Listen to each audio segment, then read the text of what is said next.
나누실 말씀은 마태복음 14장입니다. 마태복음 14장 13절에서 21절까지 말씀입니다. 마태복음 14장 13절에서 21절까지의 말씀.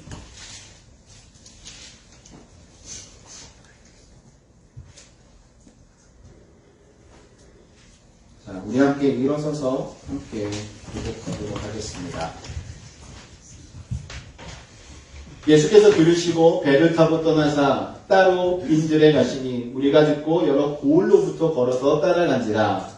예수께서 나오사 큰 무리를 보시고 불쌍히 여기사 그 중에 있는 병자를 고쳐주시니라. 저녁이 되매 제자들이 나와 이르되 이곳은 빈들이요 때도 이미 저물었으니 무리를 보내어 마을에 들어가 먹을 것을 사 먹게 하소서. 예수께서 이르시되 갈 것 없다. 너희가 먹을 것을 주라. 제자들이 이르되 여기 우리에게 있는 것은 떡 5개와 물고기 2마리 뿐이니이다. 이르시되 그것을 내게 가져오라 하시고 무리를 명하여 잔디 위에 앉히시고 떡 5개와 물고기 2마리를 가지사 하늘을 우러러 축사하시고 떡을 떼어 제자들에게 주시매 제자들이 무리에게 주니 다 배불리 먹고 남은 조각을 12바구니에 차게 거두었으며. 함께 읽습니다. 먹은 사람은 여자와 어린이 외에 5,000명이나 되었더라. 아멘. 네, 앉으시기 바랍니다. 감사합니다. 네, 오늘 말씀의 제목은 오병이어 기적입니다. 여러분이 오병이어 기적에 대한 이야기는 주일학교 다니신 분들은 아마 너무나도 많이 들었던 말씀의 내용일 거예요. 어린아이가 드린 보리떡 5개와 물고기 2마리로 예수님께서 많은 이들을 먹이셨습니다. 이 사건은 이 마태복음에만 기록되어 있는 게 아니라 마가복음, 누가복음, 요한복음 모두에 기록되어 있습니다. 그래서 이 사건이 네 복음서가 다 기록하고 있는 걸 보면 아마 너무나도 중요한 사건이었기 때문에 공통적으로 다 기록해서 저희들에게 알리고 있는 것이 아닌가 이런 생각이 저는 듭니다.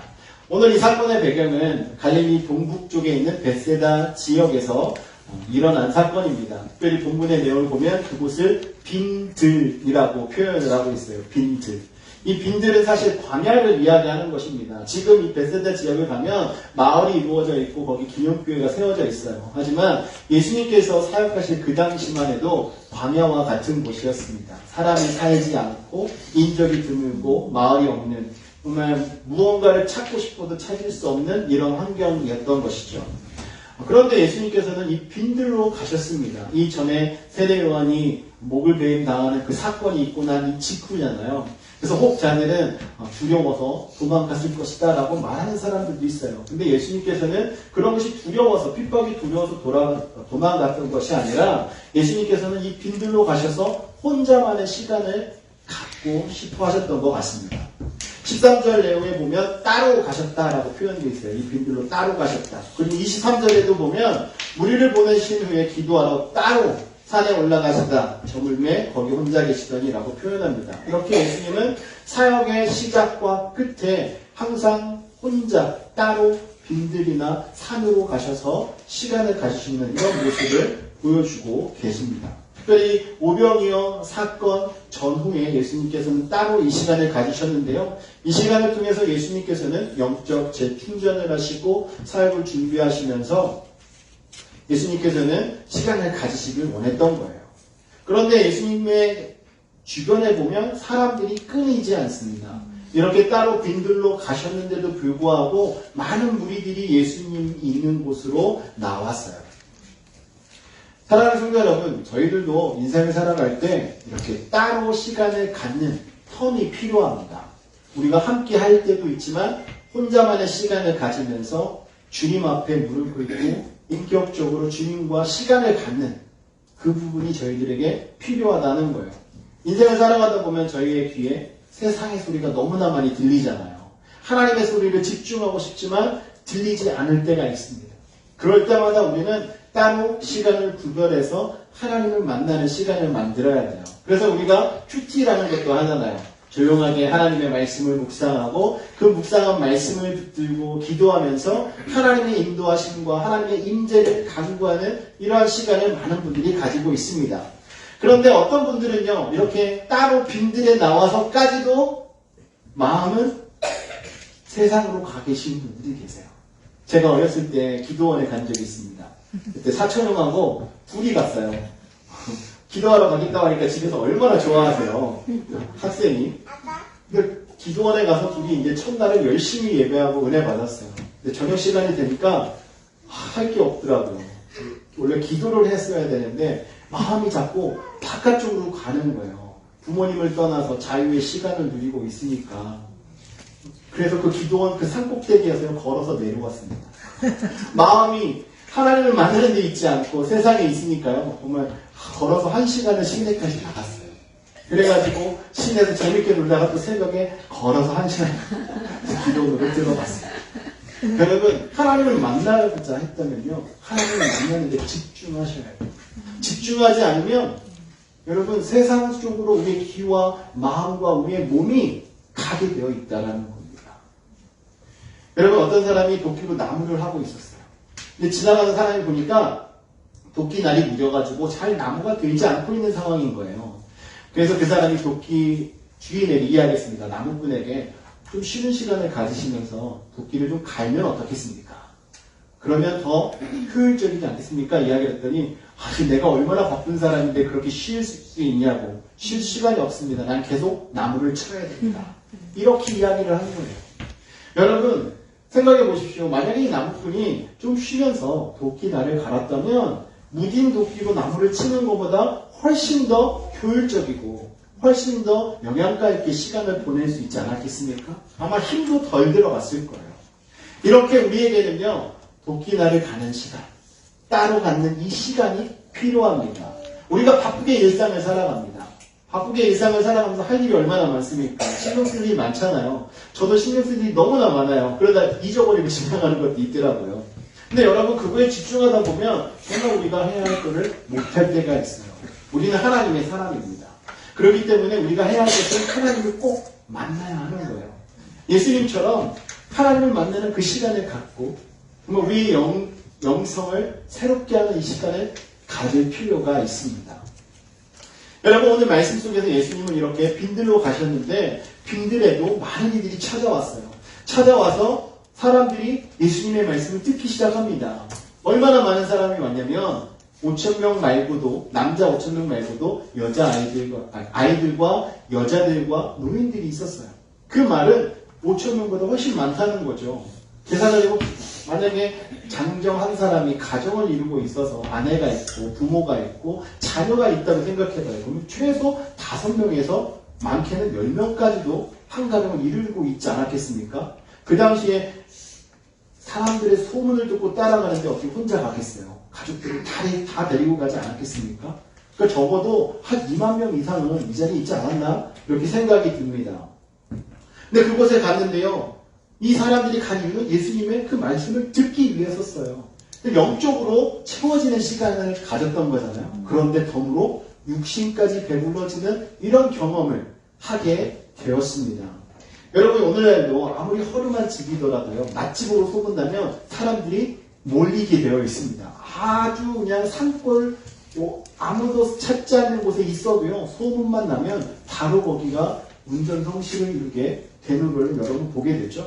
여러분, 저희 교회도 그러한 곳이 되었으면 좋겠습니다. 복음이 선포되고 사랑이 나누어지고 은혜를 나누어질 때 이것을 사람들이 소문으로 듣고 한번 가고 싶은 교회가 됐으면 좋겠어요.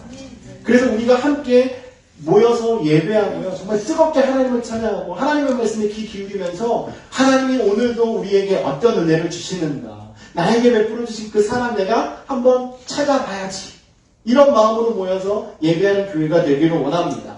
그래서 성도님들이 잘 해주셔야 될 부분이 있고요, 제가 또 잘해야 될 부분이 있어요. 그런 부분들을 우리가 최선을 다해서 감당한다면 아마 소문이 나서 이 세난들요 지역뿐만 아니라 먼 곳에서도 저희 교회를 찾고 함께 예배하는 교회가 될 줄 믿습니다.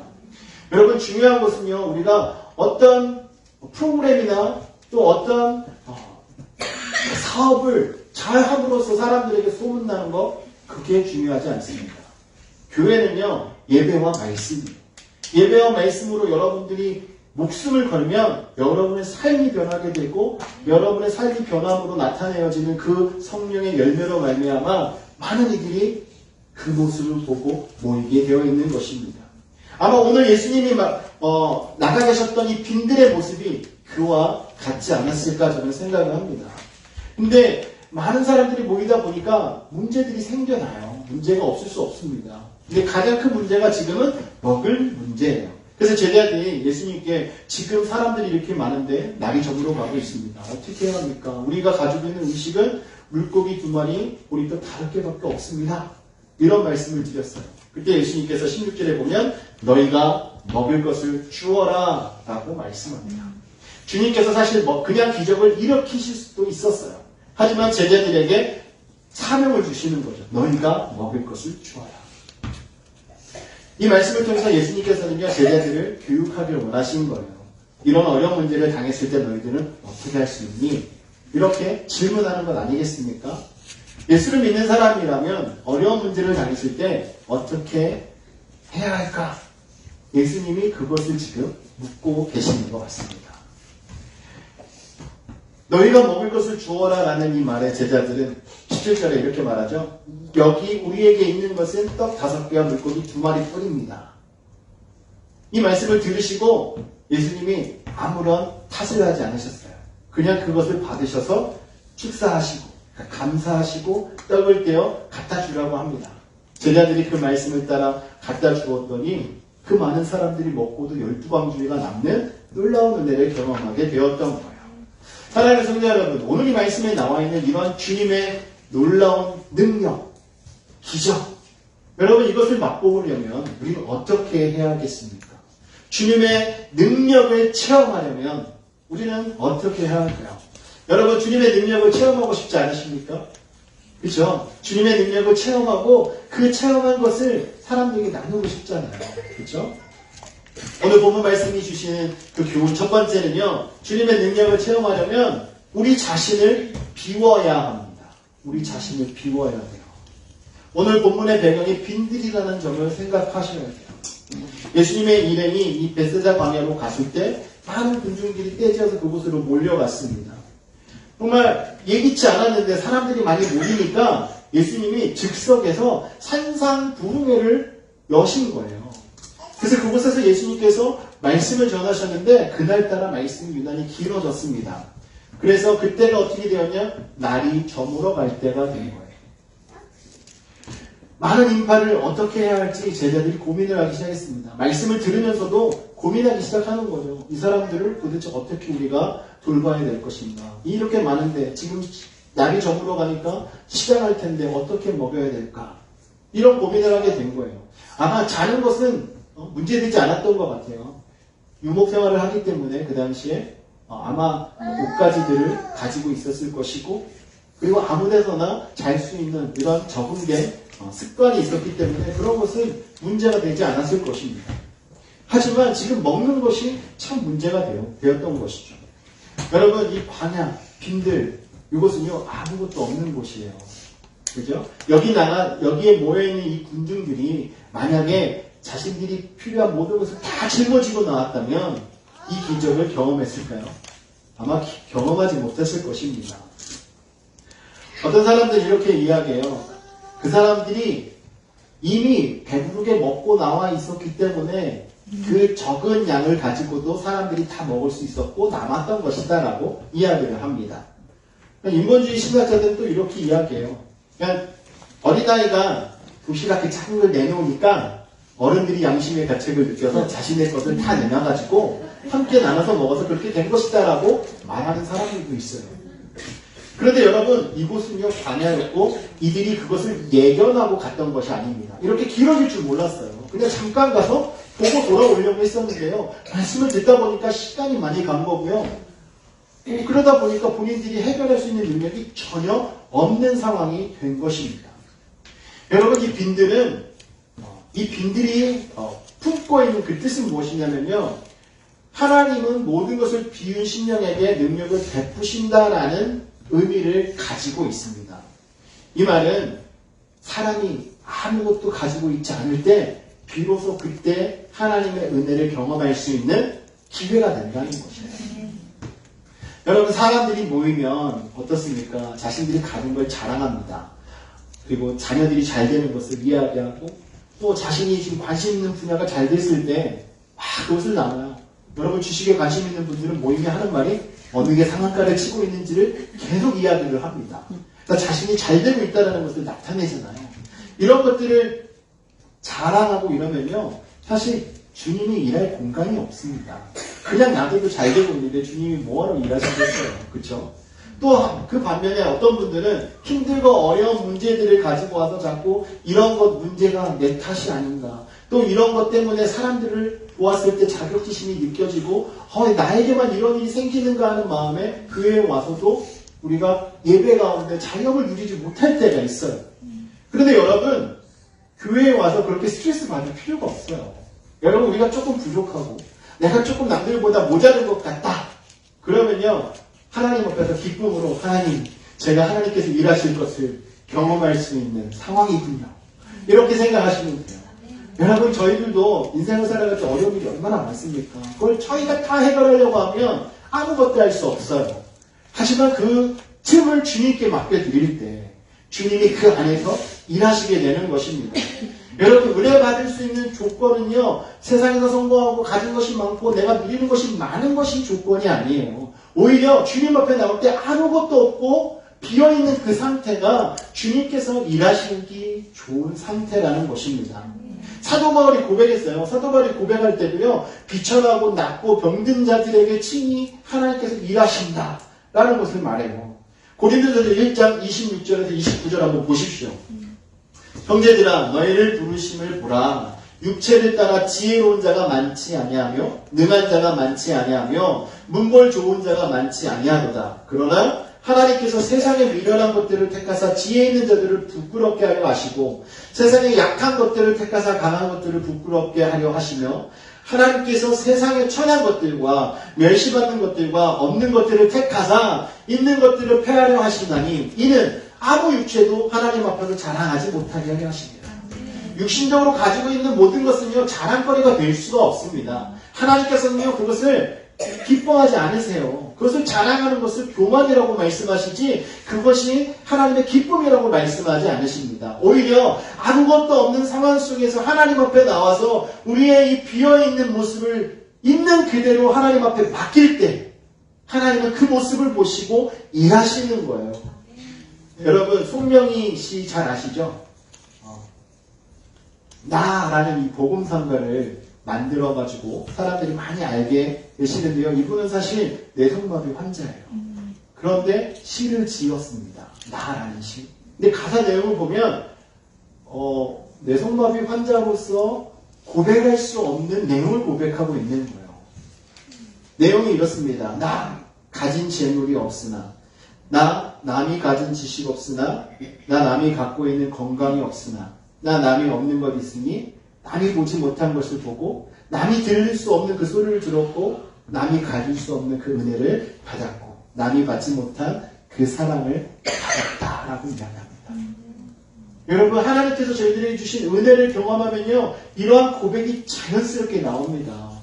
근데 여러분, 육신적으로 생각할 때 어떻게 감사가 나올 수 있겠어요? 몸이 불편하고 정말 불평불명할 수밖에 없는 상황인데 그 안에서 예수를 만나니까, 자신을 사랑하시는 그 예수를 만나니까 이런 고백이 나오는 거예요. 철저하게 자신을 비울 때 나올 수 있는 고백인 것입니다. 여러분, 찬송가도 보면요, 대부분 찬송가 내용을 보면 정말 모든 것이 풍요롭고 여유롭고 만족스럽고 모든 것이 갖춰졌을 때 그 찬양을 지어서 고백했던 사람들보다 오히려 힘들고 어렵고 부족하고 남들과 비교했을 때 정말 나타낼 것 하나도 없는 상황 속에 있는 사람들이 주님을 만남으로 받은 그 은혜를 기록한 찬양이 훨씬 더 많습니다. 여러분, 찬송가 중에요, 오늘 저희가 불렀잖아요. 이것이 나의 간증이요 이것이 나의 찬송일세. 나 사는 동안 끊임없이 주님을 찬송하리로다. 이것을 지었던 페니 크로스비는요, 많은 찬송가를 지었는데 이분은 장님이에요. 아무것도 보지 못하고 인생을 살아갔습니다. 그런데 무엇을 찬양할 수 있겠어요? 그러나 그 안에 만난 그 주님을 찬양하는데요, 나의 영원하신 기업 생명보다 귀하다. 아시죠? 주께로 올라가. 이것도 그분이 지었어요. 나의 갈 길 나가므로 예수 인도하심. 이 찬양도 그분이 만들었습니다.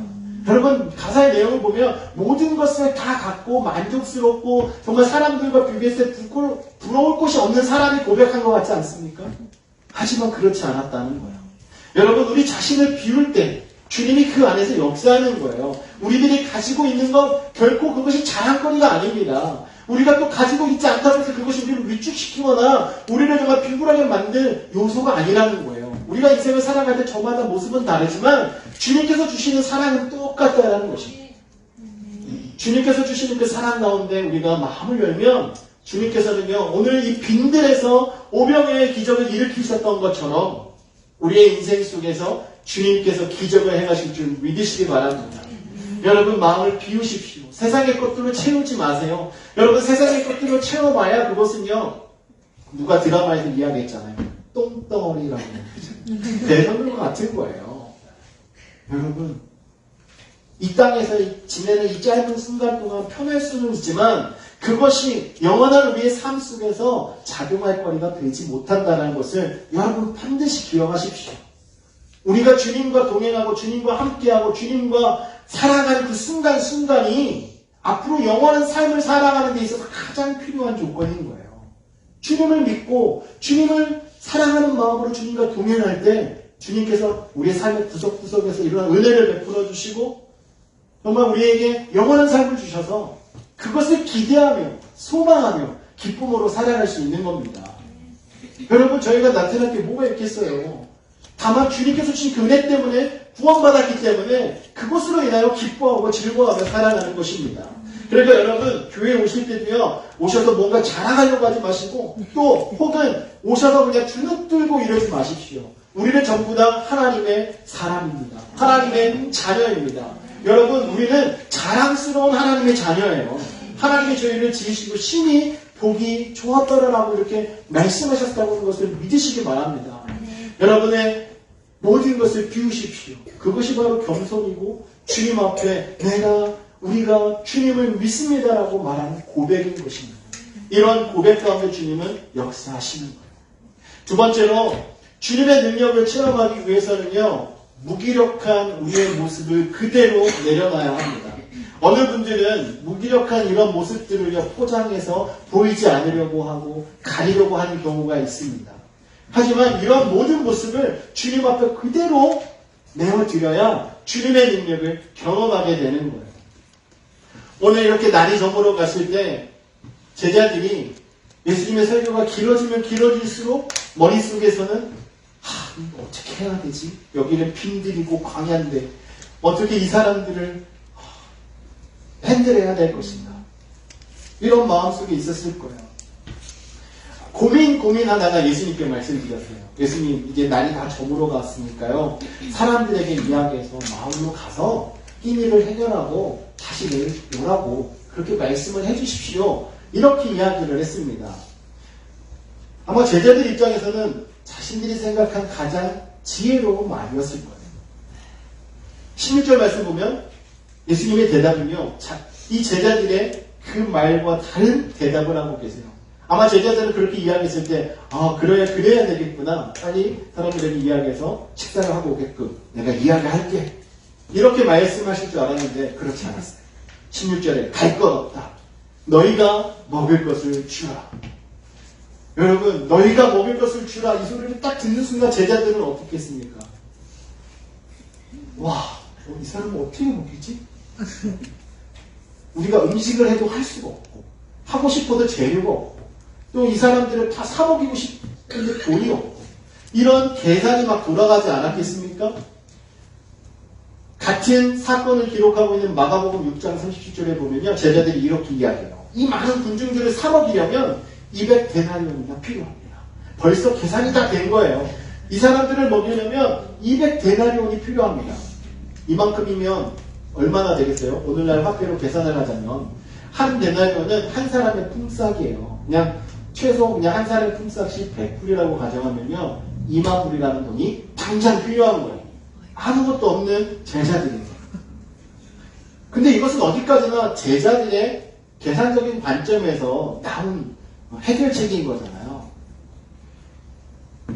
그러다 보니까 제자들의 마음속에서는 이런 것을 우리가 어떻게 해결하지? 이런 무기력함이 아마 밀려왔을 거예요. 여러분들 일을 하실 때도 그런 거 경험하지 않습니까? 직장 보스가 자신에게 능력을 과대평가를 해 주셔가지고 많은 일을 맡겨서 언제까지 일을 끝내라고 했는데 도저히 우리가 할 수 없을 때 여러분 그때 느끼는 그 기분 여러분 아시나요? 그런 무기력함이 혹시라도 우리의 삶 속에 밀려왔을 때요 여러분 그 무기력함을요 가지고 두려워하거나 낙심하거나 좌절하지 마시고 그것을 가지고 주님 앞에 나와야 하는 것입니다. 그 무기력함이 주님께서 일하시는 공간이 되는 거예요. 노르웨이 신학자인 오 할레비스라는 분이요. 할레비스의 기도라는 책을 쓰셨어요. 그 책 내용에 보면 이런 내용이 나와요. 당신의 무력함, 바로 그것이 가장 훌륭한 기도입니다. 그것이야말로 그 어떤 호소보다 더 큰 힘을 가지고 하나님의 마음을 향하여 부르짖는 당신의 마음의 호소인 것입니다. 당신이 이 무력함에 사로잡히는 그 순간 하나님은 그것을 들으십니다. 이 말뜻의 내용을 여러분 아시겠어요? 여러분들이 무력감을 느낄 때 내가 아무것도 할 수 없다는 것을 느낄 때 여러분 기도가 더 간절해집니다. 여러분 그때 간절히 하나님께 가질 때 하나님께서 그 간절한 기도를 듣고 응답하신다는 거죠. 여러분 간절하지 않은 분들은요 기도할 때도 건성건성 하시는 분들 많아요. 내일이 아니니까 내 지금 발등에 불 안 떨어졌는데 뭐 이렇게 생각하시는 분 많거든요. 근데 발등에 불 떨어지신 분들 기도하는 분들은요 끝장을 봅니다. 옛날에 한국 같은 경우는요 기도하러 산에 많이 가셨잖아요. 올라가시면 나무 뿌리 하나는 뽑고 내려와야 한다고 했어요. 그만큼 간절히 기도하고 있음을 표현하는 거잖아요. 그만큼 삶에 문제가 있고 내 무력감을 느낄 때 주님 앞에 더욱더 진실하게 기도하며 매달리는 이런 자세가 나온다는 거죠. 누가복음 18장 내용에 보면 두 사람의 기도에 대해서 나옵니다. 바리새인과 세리의 기도죠. 이 바리새인이 하나님께 기도할 때 자신의 의를 드러내면서 기도합니다. 사람들이 보는 광장에 서서 하나님 제가 이것도 했고 이것도 지켰고 이렇게 행했고 제가 하나님이 말씀하신 대로 다 순종하고 따랐습니다. 여러분 이렇게 충성하고 있는 저의 모습 주님 기쁘시지 않습니까? 이런 기도를 드렸던 거예요. 여러분 이렇게 기도하다 보니까 이 사람의 기도는요 점점 교만하게 바뀌어가고 있습니다. 주님 이만큼 하면 충분하지 않습니까? 근데 세리의 기도는 어떻습니까?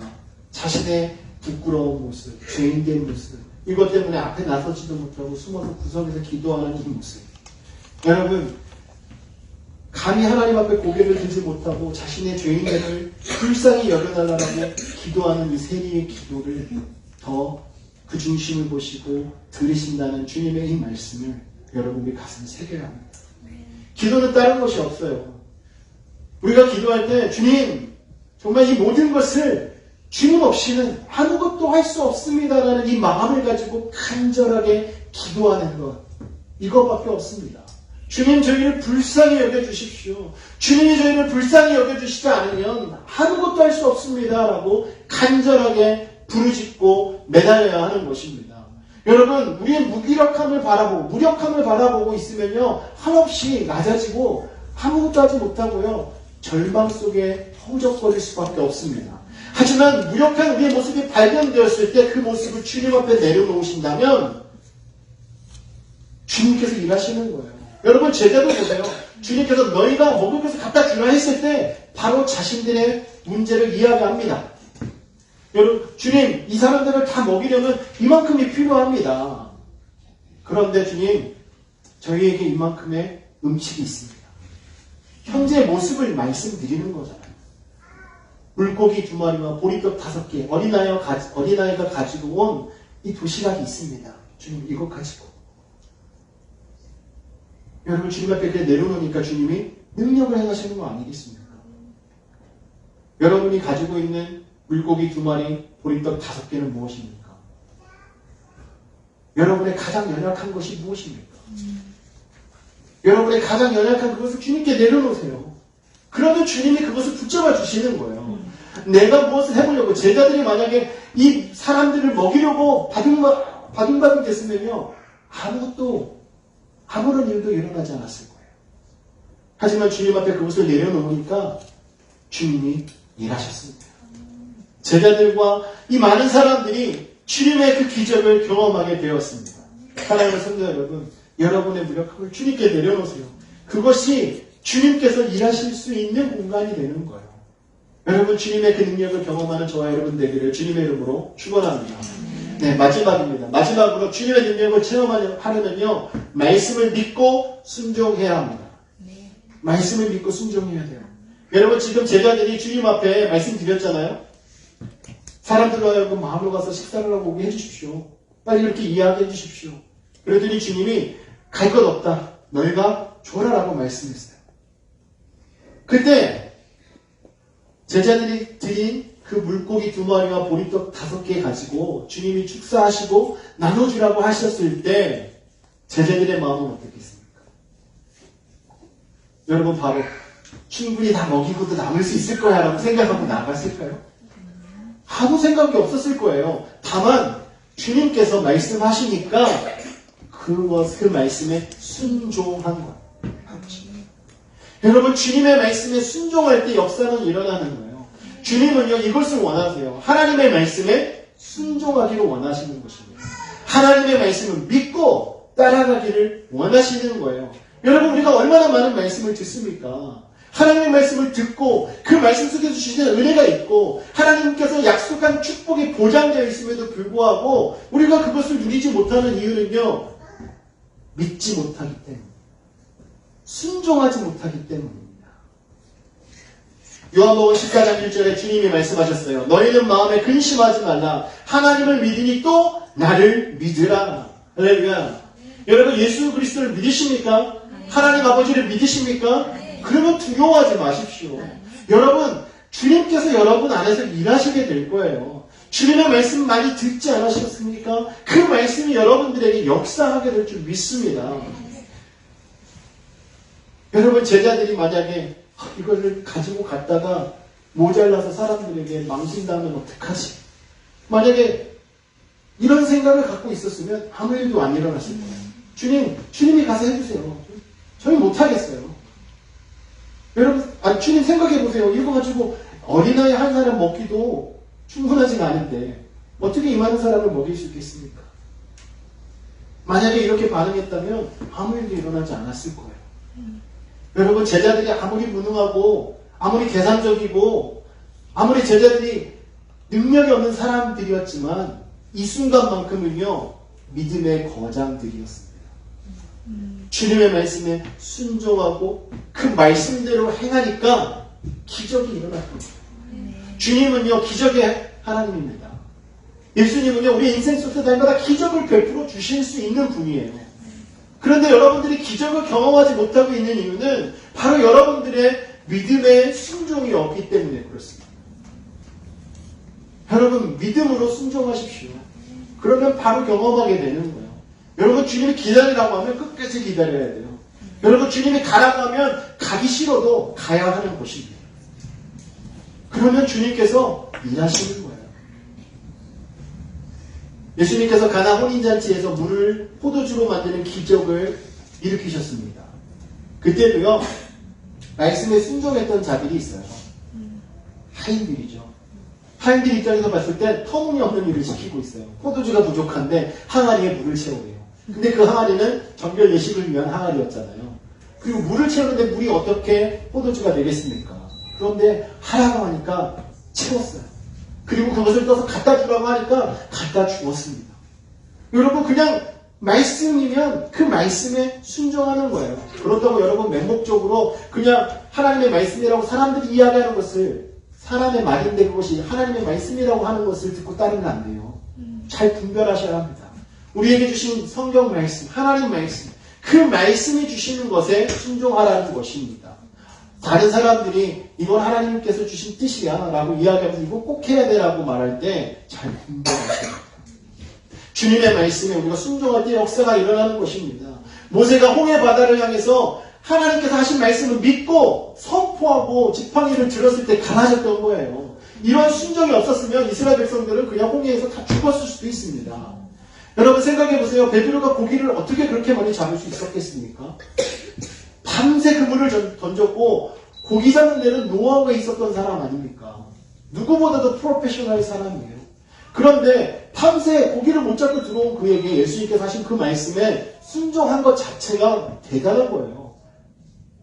여러분들이 있는 그 경험 속에 지금까지 살아왔던 인생 속에 있는 그 노하우, 그것에 대해서 주님이 이야기할 때 주님 저도 겪을 만큼 다 겪었고 해볼 만큼 다 했습니다. 만약에 이렇게 하고 주님의 말씀에 순종하지 않으면 역사는 일어나지 않는 거예요. 해볼 만큼 해봤고 경험할 만큼 해봤더라도 주님이 말씀하셨을 때 그 순간 아멘으로 순종하고 믿음으로 나아가시면 역사가 일어나는 줄 믿으시기 바랍니다. 사랑하는 성도 여러분, 오늘 이 말씀 속에서 주시는 이 기적은 결코 남의 이야기가 아닙니다. 오늘 인생을 살아가고 있는 저와 여러분의 이야기가 되기를 원합니다.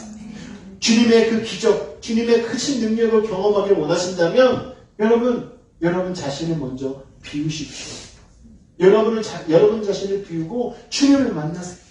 주님을 인격적으로 만나면 여러분들이 어떤 상황 속에 있든지 어떤 모습이든지 간에 주님께서 여러분들을 통해서 일하실 줄 믿습니다. 우리의 연약하고 우리의 무력하고 정말 우리의 내세울 것 없는 모습이라 할지라도 주님이 우리와 함께 하심을 믿고 주님의 말씀에 순종하고 나아가는 모든 이들은 주님께서 오늘도 행하시는 그 기적을 경험하게 될 줄 믿습니다. 오늘 저와 여러분이 그 기적을 경험하면서 주님을 자랑하고 하나님의 나라 소망하면서 하나님께 영광 돌리며 살아가는 성도가 되기를 원합니다. 이 시간 함께 기도할 때 주님, 저희들이 이 기적을 경험하기 원합니다. 우리는 정말 보잘것없고 연약하고 아무 힘이 없는 사람들이지만 주님과 함께하면서 주님께서 주시는 그 말씀에 순종하고 그 말씀이 주시는 그 은혜 가운데 주님께서 행하시는 그 기적을 경험하기를 소망합니다. 오늘도 저희에게 그 믿음 주시고 삶 속에서 정말 주님만 바라보고 주님과 교제하고 주님께서 말씀하시는 대로 한 걸음 한 걸음 나아가는 저희들이 되게 해달라고 이 시간 함께 주여 한번 부르실 거 기도합니다.